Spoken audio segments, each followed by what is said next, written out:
আজি মই তোমালোকক ছমহীয়া পৰীক্ষাত আহিবলগীয়া লভিতা পাঠৰ যিটো তোমালোকৰ ৰেপিড ৰিডাৰ হয় সেই পাঠটো তোমালোকৰ প্ৰথম অংকলৈকে আহিব হাফ ইয়াৰলিত। সেইকাৰণে এই গোটেইখিনি প্ৰথম অংকটো দিম। প্ৰথম অংকটো তোমালোকৰ এইখিনিৰ পৰা আৰম্ভ কৰি পেজ নম্বৰ 17ত সম্পূৰ্ণ হৈছে। পেজ নম্বৰ 17ত সমাপ্ত হৈছে প্ৰথম অংকটো। গতিকে ইয়ালৈকে আহিব তোমালোকৰ হাফ ইয়াৰলিত। এইটো হাফ ইয়াৰলিত আহিব তোমালোকৰ ইয়াৰ পৰা এইটো চিলেবাছ হয়। গতিকে এইখিনিৰ পৰা আহিবলগীয়া সম্ভাৱ্য কুৱেশ্যন এনচাৰ আমি ইয়াত আলোচনা কৰিম আৰু ইম্পৰ্টেণ্ট পৰিবই পাৰিব আৰু নপৰিলে আমি নামেই সলাই দিম। ইয়াত আমি হাফ ইয়াৰলিত আহিবলগীয়া সম্ভাৱ্য কুৱেশ্যন এনচাৰ ডিছকাছ কৰিম। গতিকে ব'লাচোন আমি অকণো পলম নকৰাকৈ তোমালোকৰ অকণো মূল্যৱান সময় বিনষ্ট নকৰাকৈ আমি ভিডিঅ'টো আৰম্ভ কৰোঁ। আৰু এই তেনেকুৱা ভিডিঅ' তোমালোকে ক'তো নাপাবা। গতিকে আমাৰ চেনেলটো ছাবস্ক্ৰাইব কৰি ল'বা। আমাৰ চেনেলটো ছাবস্ক্ৰাইব কৰিলে তোমালোকৰ লাভ হ'ব আৰু ভিডিঅ'টো লাইক এটা কৰি দিবা। ভিডিঅ'টো লাইক এটা কৰিলে তোমালোকৰ লাভ হ'ব। তেতিয়া তোমালোকে এনেধৰণৰ ইম্পৰ্টেণ্ট আপডেট পাই থাকিব আৰু তোমালোকৰ অকণো সময় নষ্ট নহ'ব আৰু সুন্দৰ এইবিলাক টপাৰ হাই ছেকেণ্ডেৰী ষ্টেণ্ড কৰা ল'ৰা ছোৱালীয়ে লিখা নোটছ তোমালোকক দিম। তোমালোকৰ সেইকাৰণে অকণো সময় বিনষ্ট নকৰাকৈ ব'লাচোন ভিডিঅ'টো আৰম্ভ কৰা আৰু তোমালোকে ধুনীয়াকৈ কমেণ্ট এটা দিবা যাতে আমি এনেধৰণৰ ভিডিঅ' বনাবলৈ উৎসাহিত হ'ম। আৰু তোমালোকে ভিডিঅ'টো লাইক এটা কৰিবলৈ নাপাহৰিবা। তেন্তে অকণো পলম নকৰাকৈ ব'লাচোন আমি ভিডিঅ'টো আৰম্ভ কৰোঁ। গতিকে ইয়াত লভিতাৰ প্ৰথম অংকৰ প্ৰথম দৰ্শনটোত আমি চাওঁ লহৰজান মৌজাৰ ফুলগুৰি গাঁও সময় সন্ধিয়াৰ ভাগ। গতিকে ইয়াত আহিব কি লভিতা কোন গাঁৱৰ? লভিতাহঁতৰ গাঁওখনৰ নাম কি? তোমালোকে লিখিবা কি লহৰজান মৌজাৰ ফুলগুৰি গাঁৱত লভিতাহঁতৰ ঘৰখন। ইয়াত তোমালোকে প্ৰথম কেৰেক্টাৰবিলাক চাই ল'বা। এইবিলাক মানুহ আছে মানে তোমালোকে যদি কিতাপখন পঢ়িছা তেন্তে গম পাবা যে এইবিলাক চৰিত্ৰাৱলী কেৰেক্টাৰ্ছবিলাক মানে এইবিলাক তোমালোকৰ এইবিলাক বাণেশ্বৰ বৰুৱা মানে লভিতাৰ বাপেক। তোমালোকৰ আহিব পাৰে এই লভিতাৰ বাপেকৰ নাম কি? বাণেশ্বৰ বৰুৱা। আৰু গোলাপ কোন হয়? তোমালোকে লিখিব পাৰা। এনেকৈ 1 নম্বৰ কুৱেশ্যন আহিলে তোমালোকে লিখিবা ফুলগুৰি গাঁৱৰ এজন শিক্ষিত ডেকা ARP কেপ্টেইন হৈছে গোলাপ। আৰু সিহঁতৰ মৌজাটোৰ নাম কি আছিলে? লহৰজান মৌজা। আৰু কি অঞ্চলৰ? গোলাঘাট অঞ্চলৰ। আৰু এইখিনিৰ পৰা তোমালোকৰ কুৱেশ্যন এটা আহিব পাৰে যে লভিতাই সন্ধিয়াৰ সময়ত কি কৰি আছিলে?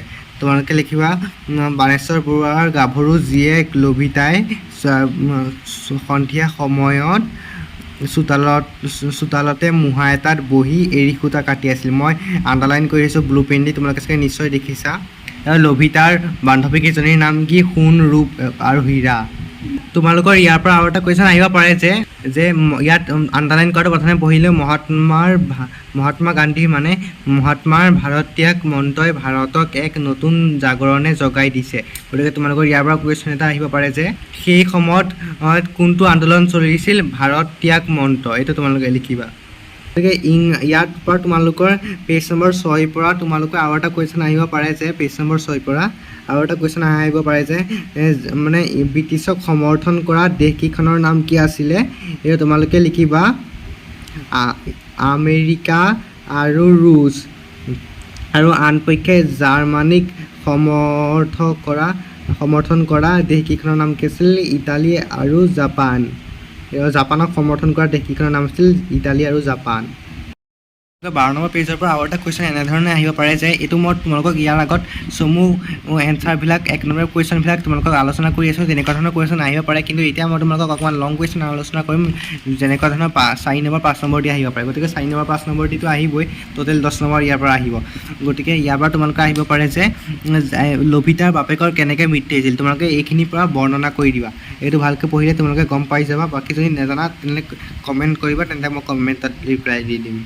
আৰু আমাৰ হোৱাটছএপ চেনেলটো ফ'ল' কৰিবলৈ নাপাহৰিবা। লিংক পিন কমেণ্টতে আছে। সেই হোৱাটছএপ চেনেলটোত বহুত ইম্পৰ্টেণ্ট আপডেট দিয়া হয় আৰু তোমালোকৰ PYQবিলাক দিয়া হয়, কুৱেশ্যন পেপাৰ দিয়া হয় আৰু তাৰ উপৰি তোমালোকৰ টপাৰ ষ্টুডেণ্টছে লিখা নোটছ দিয়া হয় ফ্ৰীতে। গতিকে আমাৰ হোৱাটছএপ চেনেলটো ফ'ল' কৰিব নাপাহৰিবা। লিংক পিন কমেণ্টত আছে।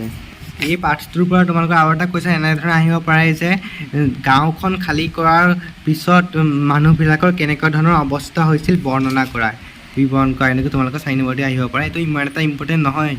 এইটো তোমালোকৰ থাকি গৈছিল 10 নম্বৰটো। এইটো তোমালোকৰ আহিবই বহুত সম্ভাৱনা আছে যে এইটো তোমালোকৰ এইটো লাইনটো উঠাই দিব আৰু তোমালোকক এনেকৈ ক'ব আজিকালিৰ ছোৱালীয়ে পিষ্টল, বন্দুক, বৰটোপ, বোমা একোলৈকে ভয় নকৰে। পিষ্টল দেখুৱাই আজিৰ ছোৱালীক ভয় দেখুৱাবলৈ আহিছ।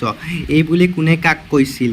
সেই বিৱৰণ কৰা আৰু কথাষাৰ কিয় কৈছিল বিৱৰণ কৰা। এইটো তোমালোকৰ লং কুৱেশ্যন দি আহিব পাৰে, বা যদি বিৱৰণ কৰাটো নকয়, বৰ্ণনা কৰাটো যদি নকয়, তেন্তে তোমালোকৰ 1 নম্বৰ 2 নম্বৰ দি আহিব পাৰে।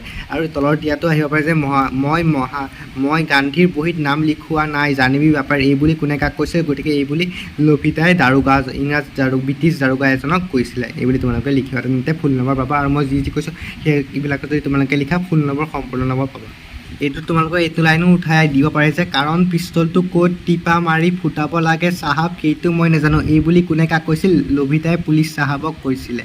আৰু কিয় কৈছিল সেই বুলিও আহিব পাৰে, তোমালোকে চাই ল'বা, তেন্তে উত্তৰ দিব পাৰিবা। আৰু ভিডিঅ'টো লাইক এটা কৰিবলৈ নাপাহৰিবা আৰু চেনেলটো ছাবস্ক্ৰাইব কৰিবলৈ নাপাহৰিবা। গতিকে প্ৰথম দৰ্শনটোত এনেকুৱা ধৰণৰ কুৱেশ্যনে আহিব, আৰু বাকী কেনেকুৱা ধৰণৰ বেলেগ বৰ্ডত যদি কুৱেশ্যন কাটে তেনেকুৱা কুৱেশ্যন পেপাৰো আমাৰ চেনেলটোতে পাবা। গতিকে আমাৰ চেনেলটো ছাবস্ক্ৰাইব কৰি থবা। বেলেগ ডিষ্ট্ৰিক্টে যিহেতু পাতে আজিকালি হাফ ইয়াৰলি, এনুৱেল আৰু তোমালোকৰ প্ৰি টেষ্টবিলাক বেলেগ ডিষ্ট্ৰিক্ট বৰ্ডে কাটে, গতিকে সেইবিলাক আৰু ফাইনেলটোতো বৰ্ডে কাটে বাৰু, সেইটো বেলেগ কথা, সেইটো 12ৰ। সেইকাৰণে 11ততো তেনেকৈ কাটে ন বৰ্ডে, সেইকাৰণে প্ৰত্যেকখন বৰ্ডৰ কিমানখন তোমালোকৰ 30খনৰ ওপৰত কুৱেশ্যন পেপাৰ পাই যাবা, আৰু সিমানখিনি কৰিলে তোমালোকৰ কমন আহি যাব। গতিকে সিমানখিনি কৰি পেলাই আমাৰ চেনেলটো ফ'ল' কৰি ল'বা। চেনেলটো তোমালোকৰ হোৱাটছএপ চেনেলটোৰ লিংক পিন কমেণ্টত দিয়া আছে। গতিকে আজিলৈ ইমানখিনিয়ে, তোমালোকে বন্ধু বান্ধৱীলৈ শ্বেয়াৰ কৰি দিবা। আৰু এইটো প্ৰথম দৰ্শনলৈকে আহিব।